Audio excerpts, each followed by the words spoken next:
Rubin here with you on Enlightened World Network. And today's topic is stepping into the unknown.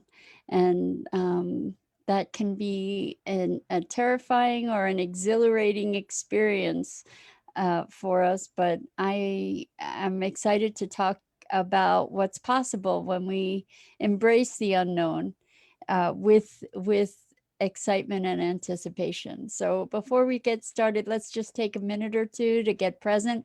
Let's take a deep breath in through your nose and hold it. And imagine clean, crisp oxygen flooding your lungs, flowing into your bloodstream, nourishing all your cells, all your organs, bringing vital life energy. And as you exhale, any stress, any tension, maybe roll your shoulders, move your neck around. And let's take another deep breath in through your nose and hold it. And this time, imagine sparkling, brilliant light just electrifying and invigorating and enlightening every portion of you and your molecules and your electrons and connecting you with the world beyond. And as you exhale, again, any remaining tension, any stress, roll your shoulders, move your back and your neck.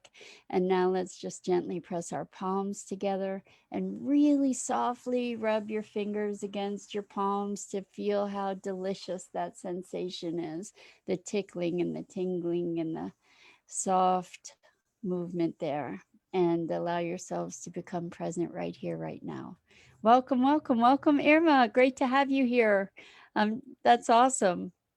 So we're talking about embracing the unknown, and the unknown is probably the greatest source of fear that we have, and that we project for ourselves. But I believe that it can be a tremendous source of inspiration and excitement and positive anticipation as well. And what's interesting is that when we create anxiety for ourselves by projecting forward into the unknown, projecting forward our ideas about what might happen.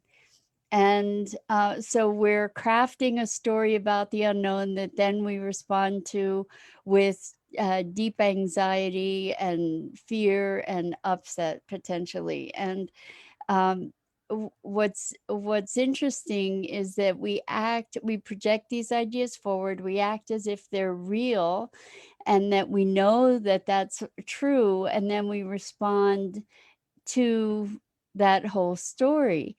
And so in allowing ourselves the not knowing, people often feel anticipation because I don't know what's next, and I want the security of knowing what's next. Yet in the quest for that security, they create these future monsters and horror scenarios. So if we are instead maybe able to be embracing the unknown with a an opening to the possibility of a pleasant surprise rather than some kind of predicted debacle, then there's tremendous richness in that, and vitality and energy. And I was talking with a client who uh, was saying that they felt lost, and it was really interesting because for their experience of being lost, there was an excitement, there was an anticipation of discovering what's next. We had a bit of a conversation about the implications of the word lost, meaning like I don't know where I am, I don't know which way to go. Typically, being lost has some anxiety that is less than positive attached to it. But in this person's case, their experience of uh, most of the experience of being lost in that case was one of uh, anticipation of something that would be expansive and exciting, and an opportunity for growth. And so when we keep our possibilities open, what happens is that we leave room for things to happen that might not otherwise have happened. So for instance, if we are projecting a negative future into a situation, and we walk into that situation with the expectation of that negative future. And I'm using negative just for lack of a better way to frame this conversation. But let's say you walk into the situation with a negative expectation, the likelihood of having a negative outcome is greater than if you went into that situation in a place of presence and curiosity. And so one way that we can embrace the unknown is by cultivating the experience of, or the vantage point of curiosity.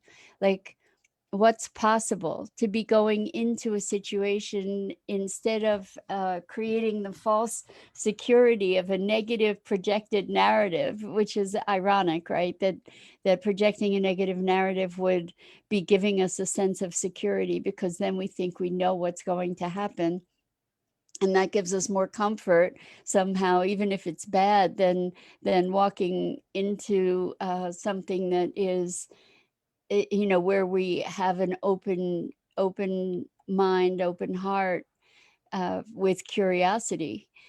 Uh, if we do walk into a situation with curiosity, what's available? What's available? We don't know. I mean, we can be just curious to be letting things unfold and seeing what's next. Wow, what's next? You know, what comes next? And it reminds me of this story, which I think I've recounted before, and you probably all know it. Two kids in different rooms. One is in a room filled with all kinds of toys. Another one is in a room filled with horse manure. And the kid in the room with the toys is miserable because he can't find the toy that he wanted, the one toy he wanted out of all of these toys, and he's just terribly unhappy. And the kid in the room with the horse manure, he's got a shovel and he's digging away furiously.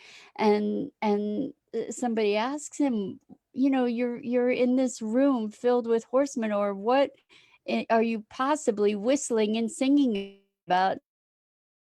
And the kid says, well, when there's so much horse manure, there's got to be a horse around somewhere.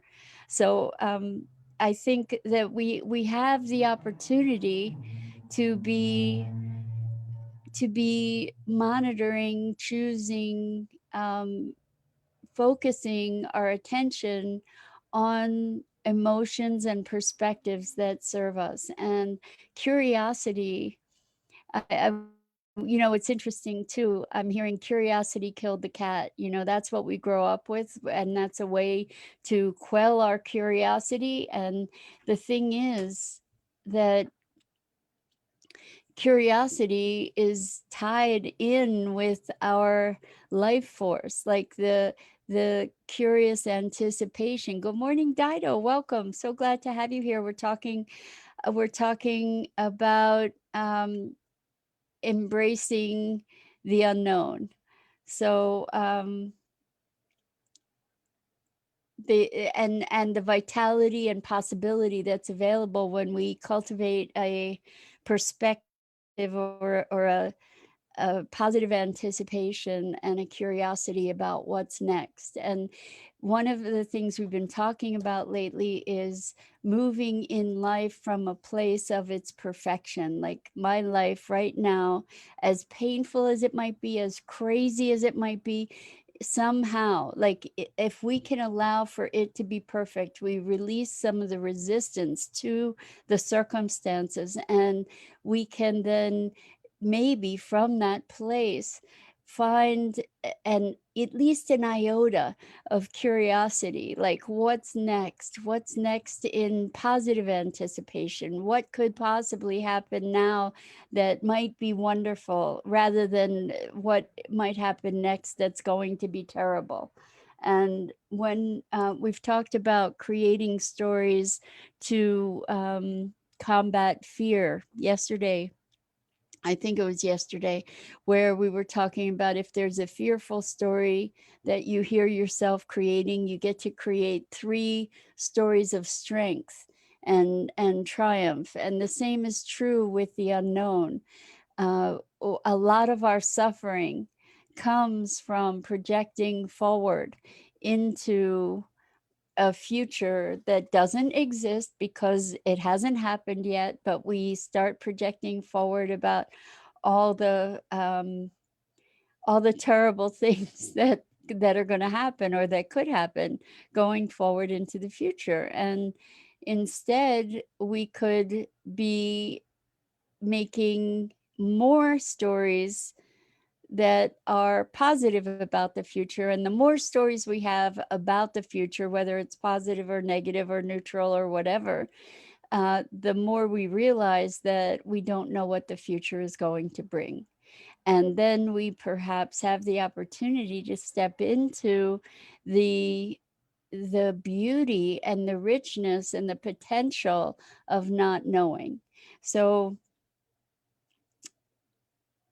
when we think about existence, we can be imagining it as this pregnant void of possibility.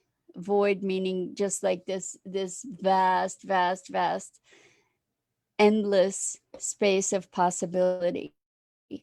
And it's only when we make a choice that those possibilities become limited. And I understand too that having unlimited possibilities could be paralyzing. It's like, I don't know what choice to make because I could choose this or this or this or this or this, and therefore I choose nothing.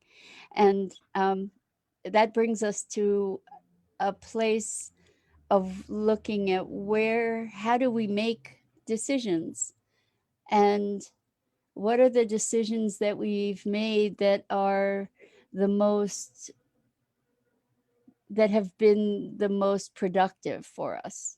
So when we're talking about embracing the unknown, we're in this space of unknown that we get to navigate. How do we get to navigate it? Well, we've talked a lot about the richness of connecting to our heart for our own clarity and direction. And it may be your heart, it may be your gut.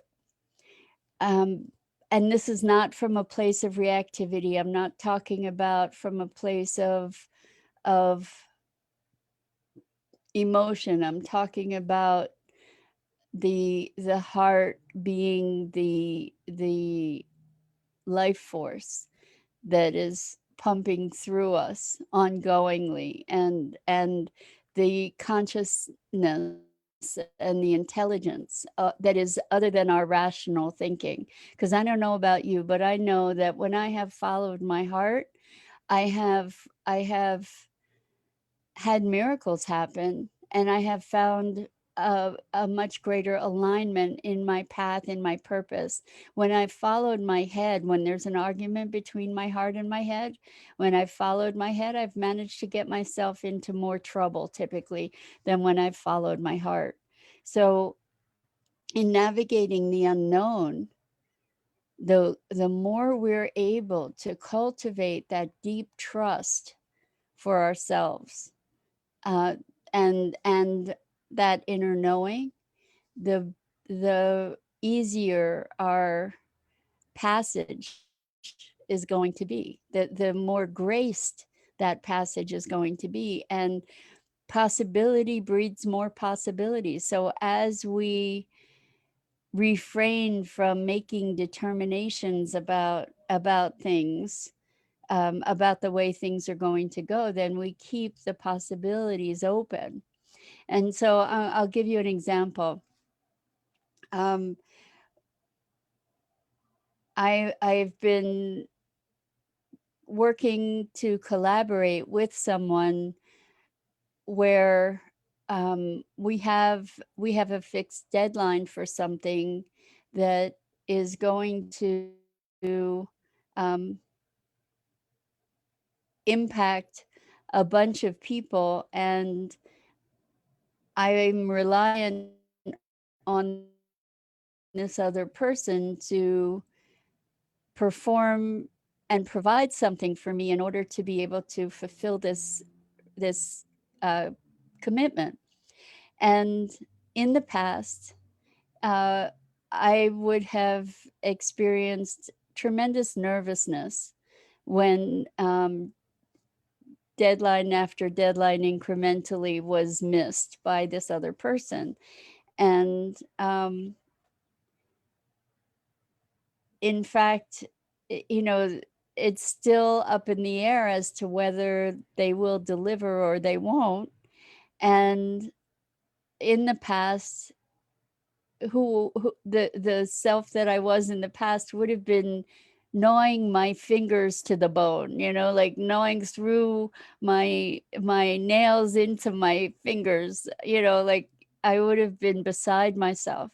And now in being able to presence myself to the unfoldment of things, to the unknown. Like, I don't know that I'm not going to have this in time, and I don't know I'm going to have it in time. And if I don't have it in time, I don't know how it's going to unfold, or what, you know, I have sort of a plan of action if that should happen, but you know, I don't know, and I'm not interacting with the situation out of fear. And what that was really exciting for me to recognize, in fact, in myself, because in the past I would have been a nervous wreck about it. And that, why would I have been a nervous wreck? Because I would have been projecting negatively into the future, right? I would have been projecting just a disaster forward, and then in response to the disaster I would have been getting all upset, and if I got really upset and nervous, I might be interacting with people in a way that wasn't supporting them and fulfilling the commitment that they had. And you see where it can become a self-fulfilling prophecy, and it also can become a downward spiral and impact others in a negative way as well, you know. So a lot of our reactivity is, maybe all of our reactivity results from projection and interpretation. And so when we're able to be more conscious about our internal dialogues, that seems to be the theme for the week. When we're able to be more conscious about our internal dialogue, then we can reshape it, and we can tell ourselves new stories. And if we, this goes back to the embracing the unknown is a whole lot easier if we know that everything is unfolding perfectly. And I use "know" in air quotes there, because we just get to choose to trust that everything is unfolding perfectly. And there's another story that I've told, and it's not my story, but, and I probably don't tell it as well as it might be told, but it's a story about making these judgments about situation. So there was this village of people, and this man had two horses, and one of the horses ran away, and everybody in the village was, "Oh my gosh, that's so sad." It's, you know, because he depended on that horse. And the man said, "We'll see." And a couple days went by, and the horse came back with four other horses.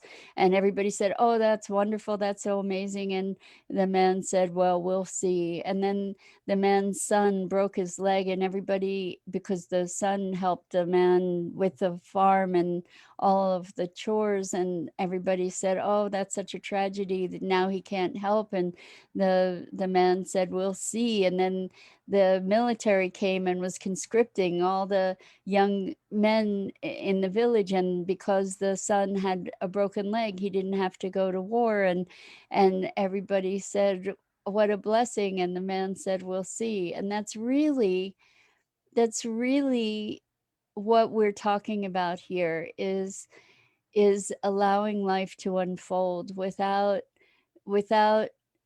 judging tragedy and triumph necessarily. Although, when we feel a win, it's nice to be able to celebrate that, right? And when we feel a challenge or a loss, it's nice to be able to learn a good and life affirming lesson from that, perhaps. But what we're talking about here is leaving open the realm of possibility, embracing the unknown as a gift. And as we become more comfortable with doing that, with embracing the unknown, um, what we're also doing is allowing life to flow. And so if we also can accept life as perfect and trust life to unfold in a perfect way, even when it's not the way we want or it's not terribly comfortable, then we're also allowing for new possibilities. So Irma says, when I project into the future, I'm coming from a very limiting place, which is my own experience. There's so much more than that in reality. I want to live from that place of curiosity of the unknown. Exactly, Irma. So that's the thing, is that our experience, even if our experience feels vast and informed and educated, it is limited to our experience. And the possibility is so much more vast. Any physicists say that anything is possible. Like it may be less probable, but anything is possible.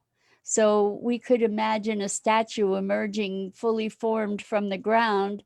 I don't know why that idea came to mind, but we could be imagining that, and we could say, oh, that's not possible. Well, in the realm of physics, it is possible. It may not be likely, but it is possible.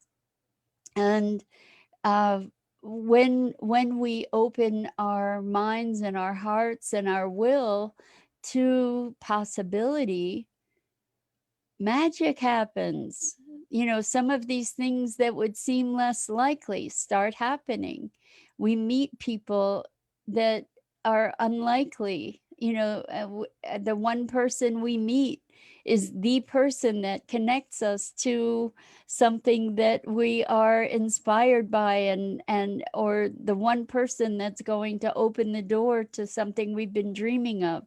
These things can happen at any moment. And the more open we are to possibility, the more we invite that magic. And, I say the word magic because I use it for things that our current awareness doesn't explain or justify or or our current awareness can't scientifically prove, for instance. But science is a really good example of the balance between known and unknown. And my understanding of science is that we work with theories and discoveries in science as hypotheses, not as absolute truths. That they are ideally, in true science, from my understanding, that we keep testing these hypotheses, and we remain open to the possibility that our hypotheses, while they prove true, at some point may prove false, or it may be that they're not complete, those hypotheses. And yeah, I'm sure you've heard me speak about engaging with beliefs as hypotheses rather than as truths. And when we do that, truly, truly do that, it leaves us open for more possibility. And it often leaves us open for greater possibilities of communication as well. You know, when we interact with our beliefs and our ideas as hypotheses, then we don't have to be right about them. You know, we don't have to defend them as vigorously. You know, we might debate them, to engage in an exploration, which may become more heated or not. But what when we interact with our own beliefs as hypotheses, it gives us freedom to be able to expand and grow and shift and maybe come closer to the truth, if there is such a thing, you know, as the truth with a capital T. So I you know, I tend to I have a hypothesis slash belief that there is such a thing as truth with a capital T, but it's not necessarily something we'll have access to. Same thing with reality with a capital R. I don't know that we have access to that because we experience the world through so many filters.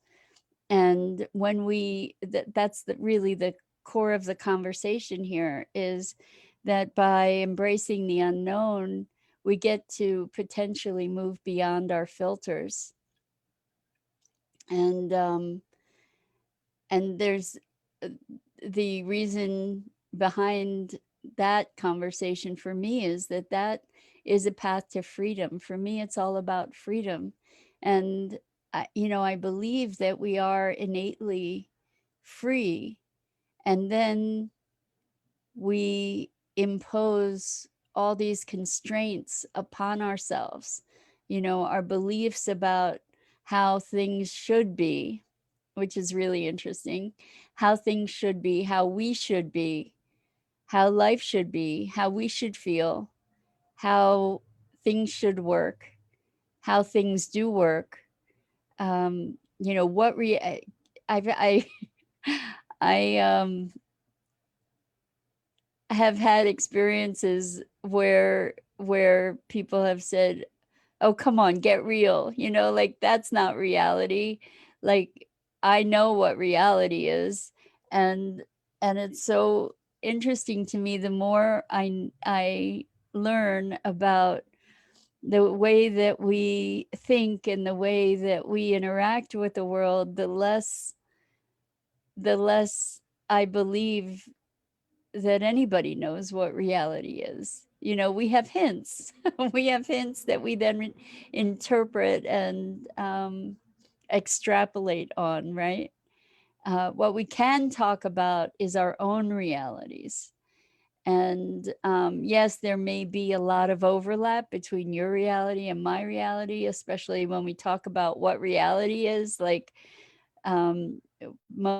most of us would agree about gravity and about the sky being up and the ground being down. But, you know, those ideas are based on the limits of our perception and our explanations, and how deeply we really go into to explore what those explanations and perceptions actually are. And you know, it's the more we dig, the less there is the less there is there. So for instance, with science, you know, in physics, breaking down molecules and electrons to smaller and smaller particles, and the smaller the particles, the more space they're finding, and to the point where actual matter is so fractional as to be almost irrelevant, you know. And so if we're living in this space with very, very little matter, what's real? You know, because we think that we're living in a material world. So if it's more space than matter, how does all that work? You know, what is real? And so these are the we can imagine that space that we find in molecules and electrons and smaller particles. We can imagine that space is the unknown, and it gets bigger and bigger the more we dig, and the world becomes a more magical place, as long as we can trust that life is unfolding in its perfection. And that's a big leap. You know, it's a belief that we can try on as a hypothesis. However, I think it's a hypothesis that serves us in moving into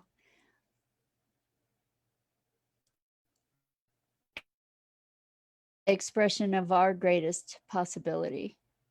And for me, that's what it's about. You know, it's just being able to expand into freedom and awakened consciousness.